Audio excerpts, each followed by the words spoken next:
हरे राम राम राम हरे हरे, हरे कृष्ण कृष्ण कृष्ण हरे हरे.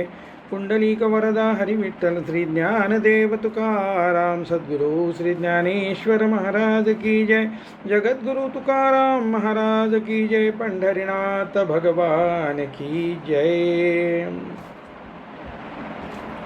मागच्या सत्रामध्ये मी साक्षी आहे, मी अकर्ता आहे या अवस्थेतील मीचा गुणाद्वारे होणाऱ्या कर्मविस्ताराकडे पाहण्याचा अनुभव आपण पाहिला.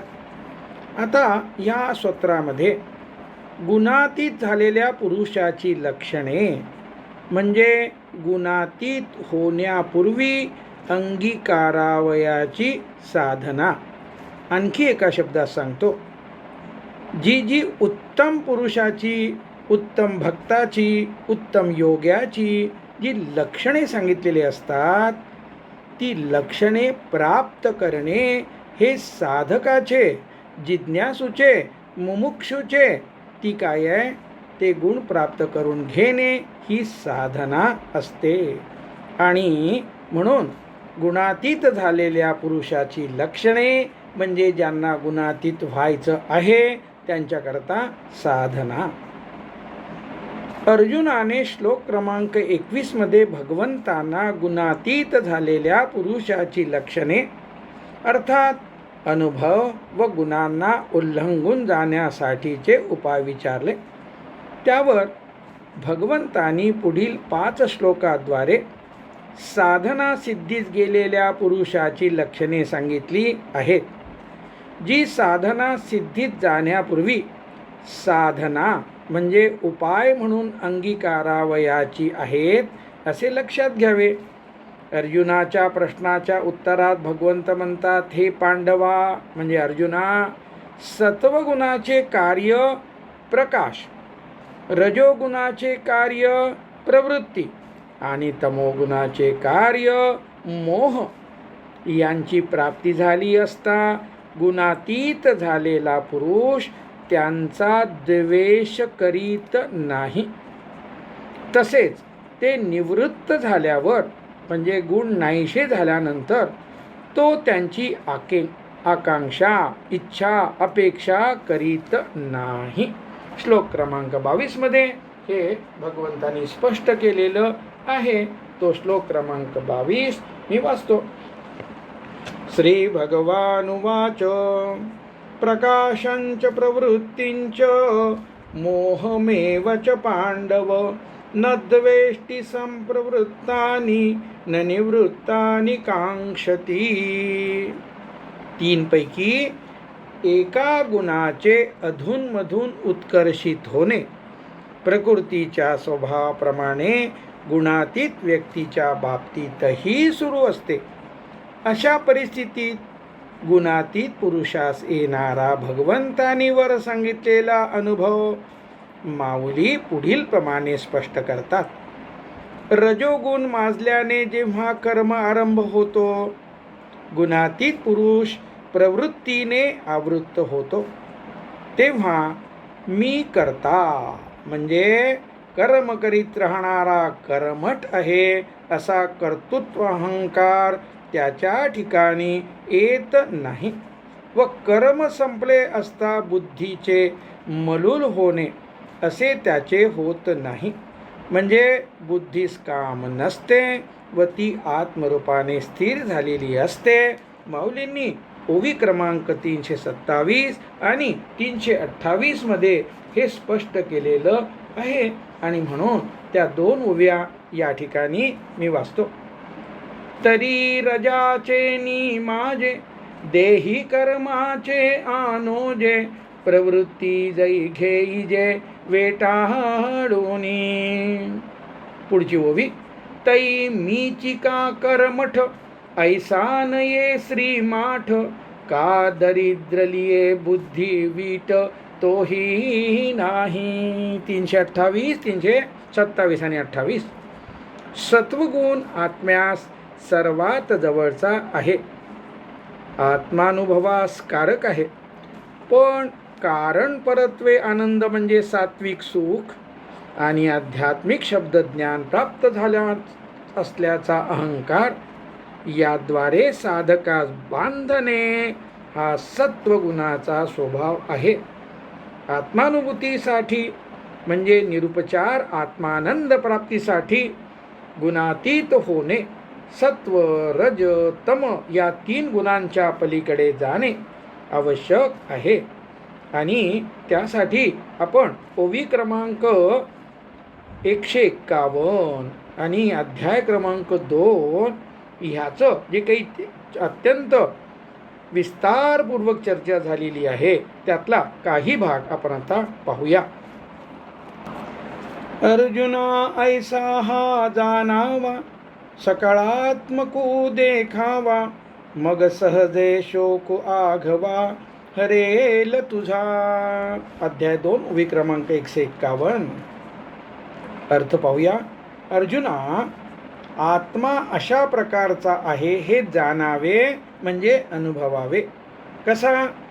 सर्वरूप आत्मा विविध चराचरांच्या नामरूपाने नटून जगदाकार झाला आहे. निर्गुण म्हणजे 3 गुण रहित, निराकार आकार नाही. सर्वरूप आत्मा प्रकृतीमुळे विविध प्राणीमात्रांच्या व वस्तूंच्या नामरूपाने अलंकृत होऊन विश्वाच्या आकाराचा सगुण साकार झाला आहे असे जाणावे, अर्थात अनुभवावे. मग शोकाचा आश्रय व विषय असलेले द्वैतच संपुष्टात येते, अर्थात शोकच राहत नाही. जाणावे पहावे ही साधना जी कालांतराने अनुभवात परिणत होते व द्वैत संपुष्टात येते. आणखी आपल्याला चिंतन करायचं आहे ते म्हणजे गीतेतील 2रा अध्याय हा व्यष्टीचरावरील ज्ञानास, आत्मज्ञानास प्राधान्य देणारा आहे व 15वा अध्याय ज्याला पुरुषोत्तम योगनाम असं नाव दिलेलं आहे हा समष्टी स्तरावरील ज्ञानास प्राधान्य देणारा आहे.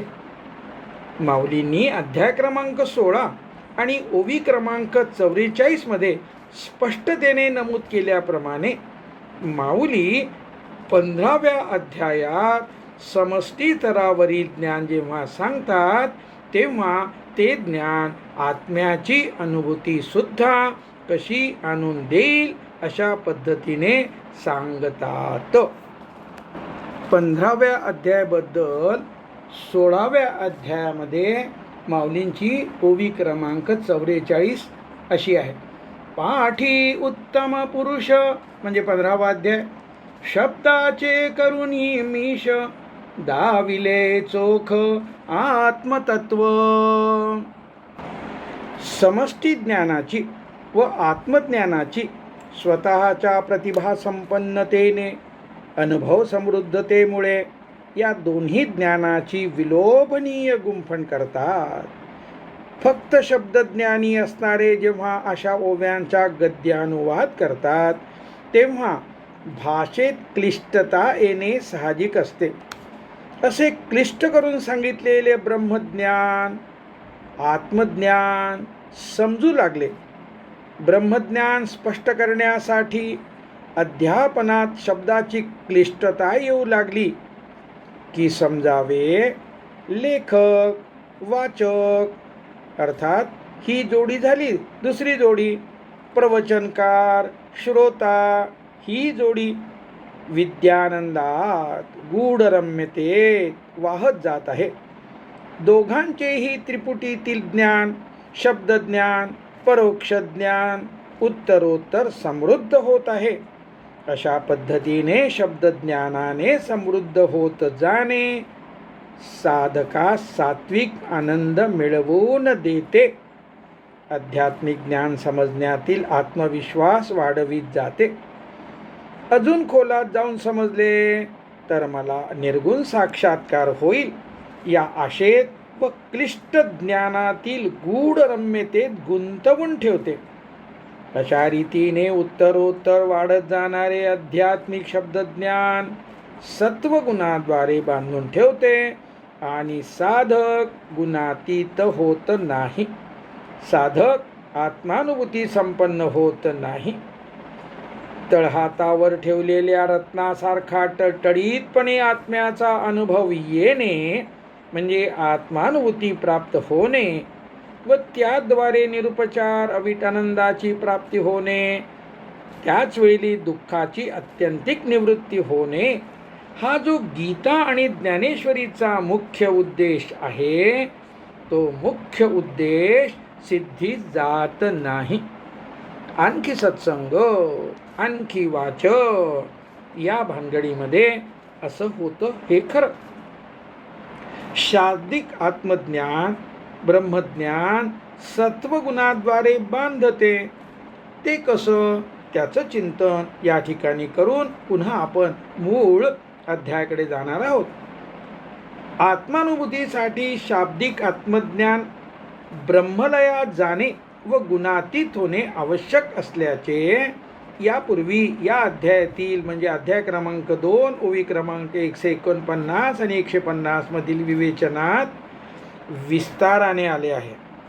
ज्ञानाचा व सत्वगुणाचा संबंध अध्याय क्रमांक 14 आणि श्लोक 6 मध्ये भगवंतांनी स्पष्ट केलेला आहे. आपण तो श्लोक पाहूया. तत्र सत्वं निर्मलत्वात् प्रकाशकमनायनं सुखसंगेन बध्नाति ज्ञानसंगेन चानघ.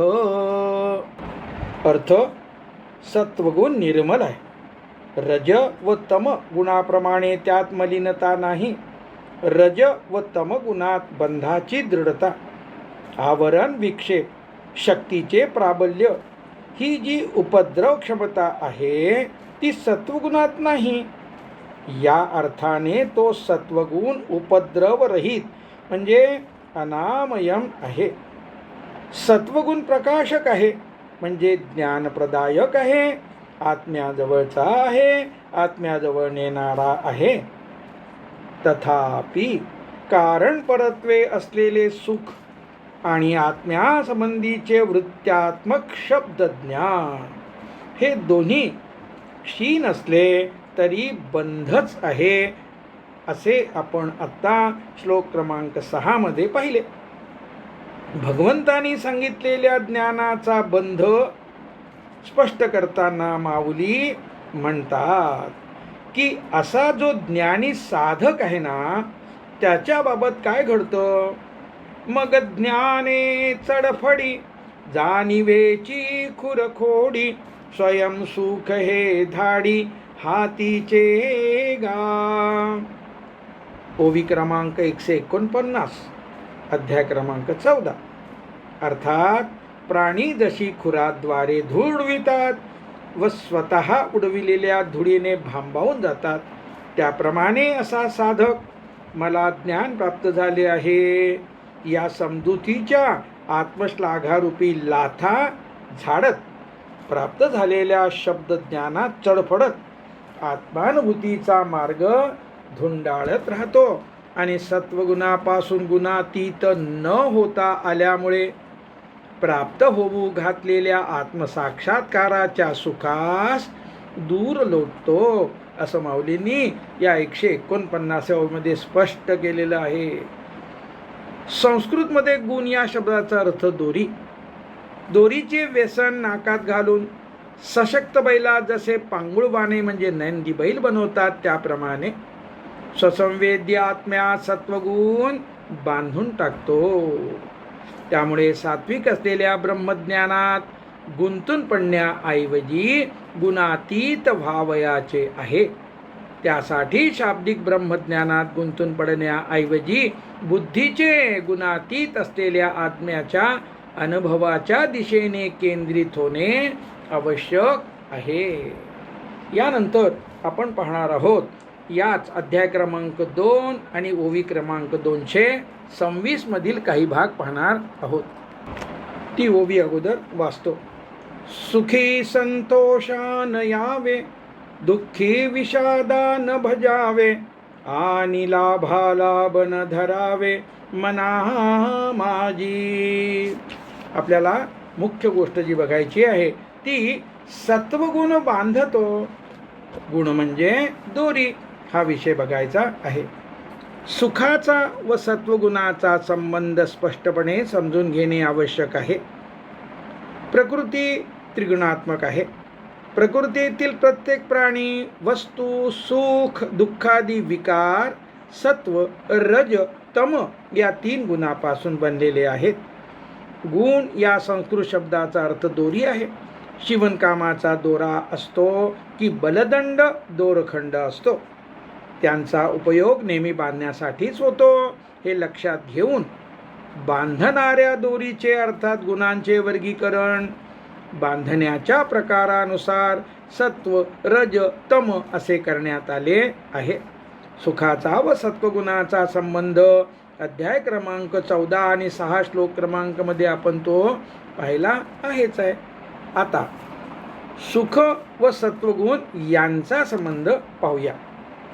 सत्वगुण निर्मल आहे, म्हणजे रज व तमोगुणाप्रमाणे त्यात मलिनता नाही, बंधाची दृढता नाही. रज व तमोगुणात जसे आवरण विक्षेप शक्तीचे प्राबल्य व जी उपद्रव क्षमता आहे तशी ती सत्वगुणात नाही. या अर्थाने उपद्रव रहित म्हणजे अनामयम असा हा सत्वगुण आहे. सत्वगुण प्रकाशक आहे, तेही आपण पाहिलं. अर्थात तो आत्म्याजवळचा आहे, आत्म्याजवळ नेणारा आहे. सत्वगुण मनास चंचलता रहित करून सुख देणारा आहे. ज्ञानप्रदायक आहे, तथापि सात्विक असलेले पण कारण परत्वे असलेले सुख आणि त्रिपुटीद्वारे प्राप्त केलेले व्यावहारिक तसेच आत्म्यासंबंधीचे वृत्त्यात्मक शब्दज्ञान म्हणजे आध्यात्मिक परोक्ष ज्ञान हे दोन्ही क्षीण असले तरी बंधच आहे. हाही भाग आपण पाहिला. सत्वगुण जरी सुखप्रदायक असला तरी पण ते सुख कारण परत्वे असते आणि बंध निर्माण करणारे असते. कारण परत्वे नसलेल्या नित्य आत्मानंदाच्या प्राप्तीसाठी गुणातीत होणे आवश्यक आहे. सुख व ज्ञान यापैकी आध्यात्मिक शब्दज्ञान सत्वगुणाद्वारे कसे बांधते हे आपण पाहिलेलं आहे आत्ताच. सुख कसे बद्ध करते ते माऊली पुढील प्रमाणे स्पष्ट करतात. स्वात्विक सुख हा बंध मी सुखी आहे या अनुभवात बांधून ठेवतो. जो स्थित प्रज्ञावस्थेत निवृत्त झालेला असतो, जेव्हा रजोगुण व तमोगुणात जिंकून सत्वगुणाचा उत्कर्ष होतो तेव्हा जीवास सुख होते व तो मी सुखी आहे असे सांगून मिरवत असतो. माऊली कसं सांगतात ते ओवी क्रमांक 199 पुन्हा वाचूया. तैसी रजतमे हारवी जै सत्व माजू मिरवी तै जीवा करवी म्हणवी सुखिया नामी. अशा रीतीने आत्मानुभूती प्राप्त होईपर्यंत साधना अवस्थेत असताना सत्वगुण व सत्वगुणाचा उत्कर्ष प्रस्तुत ओवीवरील परिच्छेद क्रमांक 5 मधील ओवी क्रमांक अध्याय क्रमांक 13 ओवी 129 प्रमाणे दुपटीपेक्षा जास्त सुख प्राप्त करून देत असतो. तीही ओवी अध्याय क्रमांक 13 मी वाचतो. जयाचे निजाले पणे पांगुळा होवी जे प्राणे सात्विकासी दुने वरीही लाभू. अध्याय 13 ओवी 129. सर्व सुख आत्म्याचे असते. आत्मा हे सुखाचे विश्रामस्थान वस्तिस्थान आहे हे पाहिल्यानंतर आत्म्याच्या प्राप्तीच्या साधनेतही सुख आहे हा सिद्धांत स्पष्ट होण्याकरता अध्याय 9 श्लोक 1 व 2 विशेषत्वाने श्लोक 2 चा उत्तरार्ध व त्यावरील ओवी क्रमांक 49 आणि 49 ते 52 आपण पाहणार आहोत. अध्याय 9 श्लोक क्रमांक 2 चा उत्तरार्ध. प्रत्यक्षावगमं धर्मं सुसुखं कर्तुमव्ययम्. आणि माऊलीच्या त्या 3 ओव्या 49 ते 52 अशा आहेत. मोटके गुरुमुखे उदयित दिसे आणि हृदयी स्वयंभची असे, प्रत्यक्ष फावो लागे तैसे आपैसया. 49. देवीची पैगा सुखाचा पाऊटी, चढता येई जे जयाची या भेटी, मग भेटलिया कीर मिठी भोगणे याही. 50. परी भोगाची या ऐली कडिलिये मेरे, चित्त उभे ठेलेची सुखा भरे, ऐसे सुलभ आणि सोपारे वरी परब्रह्म. 51. पैगा आणि कही एक याचे, जे हाता आले तरी नवचे, आणि अनुभविता कही काही नवेचे, वरी विटेही ना. भगवंताच्या म्हणण्याचा जो अर्थ आहे, श्लोकाचा अर्थ आहे, भगवंत म्हणतात, माझ्या गुणामध्ये दोषदृष्टी नसलेल्या तुला, अर्थात माझ्या कृपा सामर्थ्यामध्ये निसंशय व पूर्ण निष्ठा असणाऱ्या तुझ भक्ताला हे परम गोपनीय विज्ञानासहित ज्ञान. श्लोक 1. ज्ञान व ते अनुभवास आणून देणारे विज्ञान, आध्यात्मिक ज्ञान व त्या ज्ञानाचा अनुभव, ज्ञान व विज्ञान यामधील फरकासह सांगतो, जे जाणल्यावर अनुभवास येऊन तू दुःखरूप संसारातून मुक्त होशील. श्लोक क्रमांक 1 चा अर्थ. सर्व विद्यांचा राजा, सर्व गुह्यांचा राजा, पवित्र व अत्युत्तम असलेले ज्ञान, प्रत्यक्षावगमम म्हणजे प्रत्यक्ष फलस्वरूप असलेले, अपरोक्ष होऊन अनुभवास येणारे, अपरोक्षानुभूतीस येणारे, धर्म्यम म्हणजे धर्मास अनुसरून असणारे, सुसुखम कर्तुम म्हणजे सुखकारक साधनेद्वारे अनुभवास येणारे, साधना करीत असताना सुखाची उत्पत्ती करणारे, अव्ययम म्हणजे अक्षय आहे. श्लोक क्रमांक 2 च्या उत्तरार्धावरील ओव्यांचा अर्थ पुढील प्रमाणे. भगवंतानी जे ज्ञान श्लोकामध्ये प्रत्यक्षावगमम अर्थात प्रत्यक्ष अनुभवास येणारे असल्याचे सांगितले आहे, त्यावर माऊली म्हणतात, जे प्रत्येकाच्या हृदयात स्वयंभू म्हणजे स्वसंवेद्य नित्य सिद्ध असते, तथापि प्राप्त केलेले शब्दज्ञान अजून अनुभवास आलेले नसते, ते ज्ञान आत्मानुभवी गुरूंच्या मुखातून प्रभावी व मोजक्या शब्दाद्वारे प्रकाशित होते आणि शिष्यास त्याच्या स्वतःच्या ठिकाणी ते अहम ब्रह्मास्मी ज्ञान अपरोक्ष होऊन अनुभवासी येते, असं 49व्या ओवीमध्ये स्पष्ट केलेलं आहे. पुढील 2 ओव्याच्या सिद्धांताच्या आहेत. ओवी क्रमांक 49 मध्ये साधनेत सुख असते, साधना ही सुखाच्या पायऱ्या चढण्यासारखी असते हे सांगते. आणि पुढे ओवी क्रमांक 9:51 साधन काळात सुख असते, साधना सुलभ म्हणजे विनासायास व सोपी असल्याचे सांगते. आता त्या परत ओव्या वाचतो. देवीची गा सुखाच्या पाऊटी, चढता येई जे जयाच्या भेटी, मग भेटिलिया कीर मिठी भोगणे याही पडे. 9:50 अध्याय 9 ओवी 50. नेहमीच्या भोगण्यात भोगणारा म्हणजे भोगता वेगळा व भोगले जाणारे भोग्य वेगळे असे असते. अर्थात भोगता, भोग्य, भोगणे ही त्रिपुटी अस्तित्वात असते. आता ओवीचा अर्थ. त्याप्रमाणे सुखाच्या पायरीने चढत गेले असता ज्याची भेट होते आणि त्रिपुटी संपलेली असते, भोगताच भोग्य झालेला असतो, आत्माच आत्म्याचा भोग घेत असतो. ओवी क्रमांक 9:50 परिभोगाची ये ऐली कडिलिये मेरे, चित्त उभे ठेले सुखा भरे, ऐसे सुलभ आणि सोपारे वरी परब्रह्म. 51 आत्म्याच्या सुखानुभवाच्या अलीकडच्या काठावर अर्थात ज्ञान, ध्यान, कर्म, भक्तियोगाची साधना करताना साधनेत निष्ठा, विश्वास वाढून साधनेत जेव्हा चित्त स्थिर होते तेव्हा सुद्धा ते सुखाने भरून जाते. आत्मस्वरूपाची प्राप्ती करून घेणे जसे सुलभ आणि सोपे आहे असे माऊलींनी सांगितलंय. आत्मानुभूतीमध्ये सुख उपलब्ध करून देण्याव्यतिरिक्त अजून एक गुण आहे. आत्म्याचा अनुभव एकदा प्राप्त झाल्यानंतर आत्मा अनुभवत राहणे ही अवस्था नाहीशी किंवा कमी होत नाही. अर्थात आत्मा सतत अनुभवास येत राहतो. शिवाय आत्म्याचा आनंद कधी विटतही नाही. पुढील ओवी 55 मध्ये माऊली सारांश सांगतात. काय आहे? ओवी आत्मानुभूती सुखोपाय आणि सुगम्य आहे हे माऊली कसं सांगतात? तरी पवित्र आणि रम्य देवीची सुखोपाय सुगम्य आणि सुसुख परमधर्म्य वरी आपण पाजोडे. अध्याय 9 ओवी 55. अर्थ पाहूया.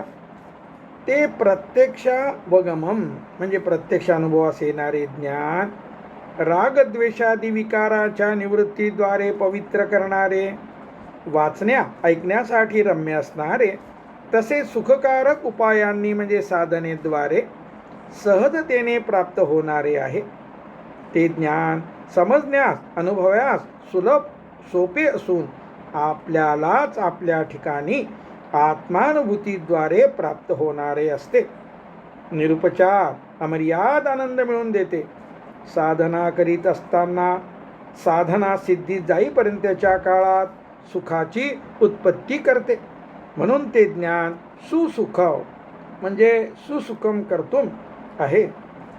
आणि ओवी 48 प्रमाणे जन्म मृत्यूचक्र संपविणारे, तसेच धर्माचे राहण्याचे घर असल्यामुळे परमधर्म्य आहे. विशेष म्हणजे ते ज्ञान आपल्याशीच म्हणजे आत्म्याशीच आपल्याला जोडलेले ठेवते, अर्थात नित्य राहते. साधना सुखोपाय व सुगम्य आहेत, तथापि त्या केल्यानेच आत्मानुभूती प्राप्त होते, अथवा अन्यथा वाचनाद्वारे शब्द ज्ञान वाढत जाते. साधना सुखोपाय सुगम्य आहेत, पण त्या केल्यानेच आत्मानुभूती प्राप्त होते, अन्यथा आपण आत्ता जे म्हटलं ते शब्द ज्ञान मात्र वाढत जाते. सुखाची उत्पत्ती कशी होते आणि दुःख कशामुळे जाणवते हे समजून घेतल्यानंतर प्रस्तुत ओवीकडे पुन्हा वळूया. ओवी व पहिल्या परिच्छेदातील अर्थ आपण पाहूया. सुखी संतोषान यावे, दुःखी विषादान भजावे, आणि लाभालाभ न धरावे मना माझी. आता या ओवीनंतर पुन्हा आपण अध्याय क्रमांक 18 मध्ये मूळ विषयाकडे आपण जाऊया. आता गुणातीत झाल्यानंतर त्या पुरुषाचे लक्षण हा विषय चालू आहे. त्या पुरुषाच्या बाबतीत ज्ञानोत्तर भक्तीद्वारे किंवा इतर प्रसंगानुरूप सत्वगुण उत्कर्षित होतो, तेव्हा सर्व शरीर व इंद्रियात ज्ञान म्हणजे शब्दरहित संवेदनेद्वारे शुद्ध चैतन्याचा अनुभव फाकतो, व्यापतो. पण मी आध्यात्मिक शब्दज्ञानाद्वारे सुविद्य असल्याच्या अहंकारास संतोषास तो प्राप्त होत नाही.